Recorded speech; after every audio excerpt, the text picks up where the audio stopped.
And we are back. Couple of weeks off just because while I was away. We missed the little recap, our fallout after, where were we? Austria, probably. But we're back now after the Catalan Grand Prix. So what have we missed? I mean, I'm not going to go over all the Austria stuff. You've read it all everywhere else.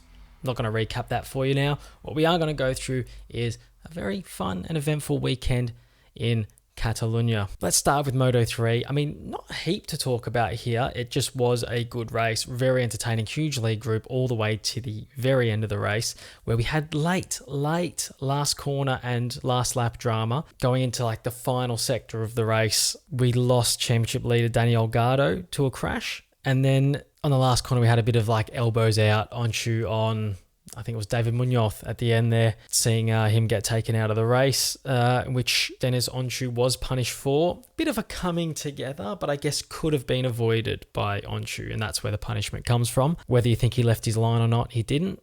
I don't think, but he also didn't try and avoid the incident at all. So that is where that punishment has come from for him, that penalty. And yeah, we did have our championship leader go down, which tightens up our championship battle to, I think it's 13 points now, Ayumi Sasaki, who himself didn't quite get to the heights we're expecting of him. He's been very consistently finishing on the podium there and only fourth place in this one. It just feel like the momentum is with Sasaki now, even without picking up a podium there and without having a win yet. But you just feel like that is coming for him, and we're not far off that. Excellent race. May as well mention the winner, David Alonso, who is red hot at the moment. 2 wins in the last 3. Of course, didn't pick up anything in Austria, but you feel like from now on, it's the kind of thing, if he's finishing races, he's in and about the top 3 now and he's got the little X factor where he goes and wins the races that some of the guys who finish at the front all the time don't always have. And you're thinking of guys like Onchu and Sasaki with that. And I know that Sasaki does have wins in the past and Onchu does have wins this season, but Alonso, he's not taking him long to figure this out, where to put yourself in these sort of situations to sort of pick up the scraps if you need to. Promising signs. He's going to be a star, this kid. You can sort of feel it already. But yeah, really good Moto3 event this week. Moto2 race I also enjoyed. We got a little bit of a lead group type thing situation happen where we had a lead group of 4, which then became a lead group of 6. Jake Dixon really looked like he rode a smart race and just kept a bit of tire in the end. Aaron Canet, forever the bridesmaid once again. Just a slight issue there, getting caught up in a few incidents and a few tangles. Pedro Acosta, which sort of took him out of the running and ended up back in 6th. Not ideal for him, but with Arbolino being off his game once again, the championship lead has extended. So he won't be too disappointed, and you know what he's like. He's 4 races without a win now, which, seems ridiculous really when you see how strong he is and how much better he seems than everyone else. And that next win, I think, couldn't be more than 1 or 2 races away. So, and I think, our prediction of him just riding off into the sunset now, championship-wise, I think is going to happen. I think the big talk is whether Dixon catches Arbolino, because Arbolino looks a little bit off it now. I mean, it's, 4 Grand Prix without a proper good result. So it's starting to show. The cracks are starting to show for young Tony. And I say Dixon rode a smart race. Typically, Jake Dixon was his usual humble self about the way he rode the race as well, saying this after the race. It was a masterclass, wasn't it? So, yeah, the guy that they all say is the next Marc Marquez, I still outsmarted him in this one, so that was so sweet to do that.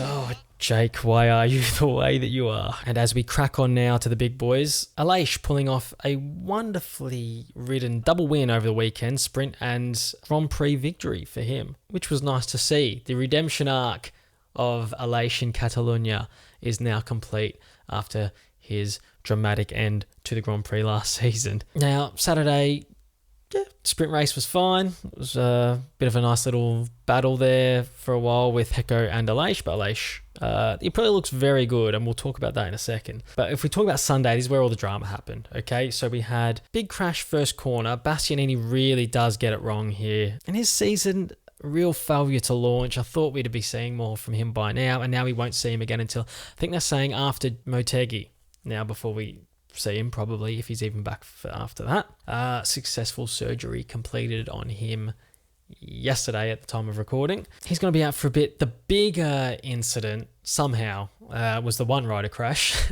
and that was Pecco flinging off the handlebars, coming down with ice on his heels and getting his leg run over by Brad Binder. So, and now just quickly while we're on this is one of those things where, and I'll give you my unpopular opinion here. Obviously, people get a bit outraged when people keep showing crashes, like Dorna or whoever runs the broadcast will keep showing the crash. People think it's insensitive while the guy's getting treatment. So Bastianini probably still was down at that point, but Pecco down on the road, getting treatment, getting loaded into a medical van. And we're seeing this crash over and over again. So most people don't really like that. A lot of you jump on Twitter, x.com straight away, and there's just like people outrage everywhere. I don't have an issue with this. I don't care. I like watching the crashes. Not because I like seeing people get hurt. I obviously don't want to see anyone get hurt, but I like to understand what I've just seen from like a technical aspect, like what happened. Now, maybe they do show it maybe one too many times. I mean, I don't know, but can you see it too many times? I mean, I don't know. I don't have an issue with this. As long as, look, you can tell from that incident straight away, and they probably have word to say he's conscious. He's had his leg run over. There's nothing life-threatening happening here. At very worst, he snapped his shin in half, right? Which is not great, but it's not life-threatening. And it's like when you're watching football or whatever, any other sport, if you see a guy go in and make a tackle and a guy just like chops a guy and one of them really awful tackles where you snap his shin, I mean, let's be honest, you go back and watch that, don't you? Because you want to see what happened. You do want to see what happened. And this is just one of those things. Let me know in the comments, because I feel like all the traffic on this is that like it's just ridiculous to want to show this stuff and people don't want to see it. But is there like a community out there like me that's a bit too scared to go on Twitter and be like, I like it when they show the crashes? Because I want to see what happened. I want to see what happened. Now, the insensitive part about it is like maybe showing him like slow-mo, just writhing in pain on the ground. Maybe that's a bit much. Showing his sister and his girlfriend just out the back of the paddock, just like upset. I mean, I don't really need to see that. There's no technical benefit for me seeing that. But the crash itself, I want to see, has he high-sided? How high is he high-sided? How bad did it flick him off? Especially now that there's a little bit of a suggestion that, whether it's right or not, maybe the new tyre pressure rule had something to do with him not quite having what he was used to in that situation. So he's given it a bit more and it's gone flying. I don't know if that would be true or not, but there is also like you have to talk about it. And that could have been a part of it. So I want to know how he crashed. The Bastianini crash as well, I want to see that again because I want to know what happened. Did he go straight into someone? Did he lose the front and take 4 riders out? Did he go in too hot? Did he brake too late? Did he brake too early? I want to know what happened. Show me what happened. My controversial opinion on that one, I know most people, at least it seems like most people, don't want to see it. And then, the criticism, I mean, I'm going on about this a bit, but the criticism about them actually showing it so many times. But I mean, let's be honest, you want to get new fans into the sport. The casual viewer doesn't give a shit if you like go to your mate, right? And you're like, oi, watch this. This guy led from start to finish. It's brilliant. Have a watch. Your mate's going to be like, yeah, mate, that's pretty cool. Yeah, nice. But if you go to him, watch this guy get flung into the air, come down and have his leg run over. Your mate's going to be like, yeah, sweet, show me that. So you want to get new viewers in, you go show the crashes, right? As much as we don't want to hear it, that's what the casuals who aren't into MotoGP, that's what they want to see. It'd be like going to an air show and leaving before the plane crashed. And like I said, if no one's gets seriously hurt, then it's not really a problem, is it? I don't want to see fatalities. Don't show me that shit. I'm not interested. But yeah, I think he's fine. In fact, he's so fine, it looks like he's going to race in Mazzano, Pecco. So crack on. So now let's talk about the Aprilia pace, actually, because Aleix is 2 wins in 3 now. So this is important because now it could be circuit specific. There is a definite link between the types of corners we get at Silverstone and Catalonia, very flowing circuits, but something that Aprilia has unlocked, and this is where they had a slow start to the season, but it's seeming justified now, the approach they've taken, or at least the philosophy they've gone down with the direction of their bike. There is something in it. Less stop-starty kind of pace than Ducati, but when you get onto a flowing circuit, they seem to have unlocked it now. Maybe it took till now in the season, but it will set them up for next season. That whatever they're going with their aero and the way that they're setting up the bike is working in the way that they intend it to work. They've not just completely lost touch with everyone else. It just took them a little bit of time to get going, and it looks like they've unlocked that now. And these sort of circuits, which we are coming up to a few, will benefit them. But Aprilia's pace looks good, and the only problem for them is they will, now that they've unlocked that, they've got where they wanted to. on this flowing circuit thing. Can they get there on circuits that suit other styles? So it's all well and good to have that kind of pace in this situation, but if you want to be world champions, you got to do it everywhere. That'll be the next step for them now. Can they make that next step? It was dire for the Japanese, which is no surprise to anybody. This has been happening all year, and I don't think we really need to talk about it that much because we know that there's an issue, but they've got a test coming up where their riders will just want to know, especially Fabio and Mark, Joan Mir as well, will be just wanted to just, have you done anything? Have you done anything? Can you come here with something to say we're changing our direction in some way? If they haven't, you're going to be looking at guys trying to get out of those factories. If they can at least turn up and give their riders some sort of assurances that they are doing something to change the situation that they're in a productive way, then it'll be okay.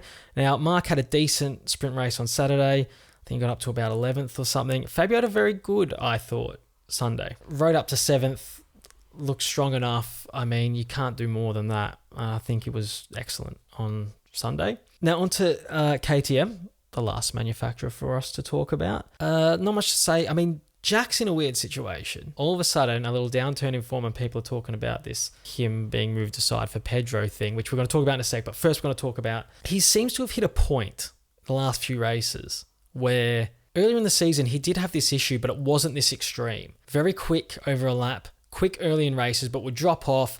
And then as Brad came up, that was sort of, Brad would start bad or qualify bad, and Jack was at the front. They'd get towards the end of the race, they'd swap over. Brad had finished a little higher than Jack, but Jack wasn't sinking through the field or anything. He was still getting good results if he was staying on the bike. And he was in position to podium a few times. So the pace was good, race distance, generally. But he did have that slight drop-off that Brad seems to avoid. Now, I don't know how we've got to a point in the season if they've done something with the bike or if it's something in his own head or he's just out of form where he's dropping off quite a lot at the mid or even before the midpoint of races and just sinking like an absolute stone through the field behind bikes that you don't expect him to drop behind. I don't know where this is coming from. It's maybe something technical. I've not been keeping up with much of what he's saying. I've been on holidays, I know. So I've not been reading a lot outside of just watching the races and stuff. And usually I do like to read Jack's little write-up that he does sometimes after the races, and I've not really been reading those. But I'd be interested to know if there's a technical change that's happened or if they're at a loss, if the engineers are just like, why is this happening? And it's all him. It's an interesting one. I'd like to know the answer. But the important factor that's happening is it's come at the wrong time of the season for him. If he'd done this the other way around and he'd started slow and now he was getting better, you wouldn't be so worried. But now we've seen everyone talking about Pedro coming up. And for some reason, the chat is, I've seen it just yesterday, I think, people saying KTM are thinking about offering Jack an enormous wage to just take part as a wild card in certain races next year and not be the full-time rider so they can make room for Pedro. First of all, that makes absolutely no sense to me. If there were two bikes in the field, I'd be like, fine. Maybe that does make sense because they need to get Pedro in there. But they got 4 bikes. If you're going to ask someone to just, or increase their wage to just be a wild card next season, would it not be one of your 2 gas riders? And then maybe you're desperate to get Pedro into the factory team. Maybe you can shift Jack across. He wouldn't like it, but maybe you could do it. Rather than this. This doesn't make any sense to me. Why would the one that you get rid of be your second best rider and not your 3rd or 4th best rider? Because even with his struggles at the moment, he's still their second best rider. There is no doubt about that. And he's their factory man, and he's on the bigger money than the other 2. So if you have to double someone's wages to get him to sit out, double one of the guys who's on less money. It doesn't make any sense. And this also is a problem because Dorna, and I'd like to know Dorna's reasoning for this.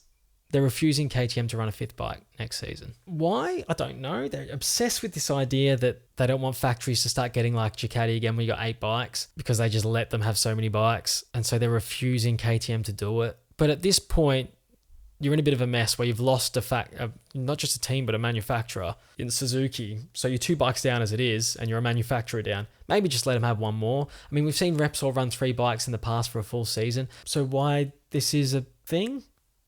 I have no idea. Even if you just, why not do it? But you've signed them onto a thing that it's like a 1-year deal or something where they can't then try and persist and just add a 6th bike and then a whole nother team for the year after. Just be like, look, You could run a 5th bike just while everyone gets their feet back on the ground and we try and lure another manufacturer or we try and lure another team in to take a Yamaha. Before that happens, why don't we just get another bike on the grid? Is that big of a deal? I mean, I maybe need to look into this a little bit more, but it just seems nonsense to me, mate. Now, if you enjoyed this video, there'll be a couple of other videos on the screen for you to click on, and we will see you after Misano. Hopefully it's a good event, and yeah, we'll see you on the next one.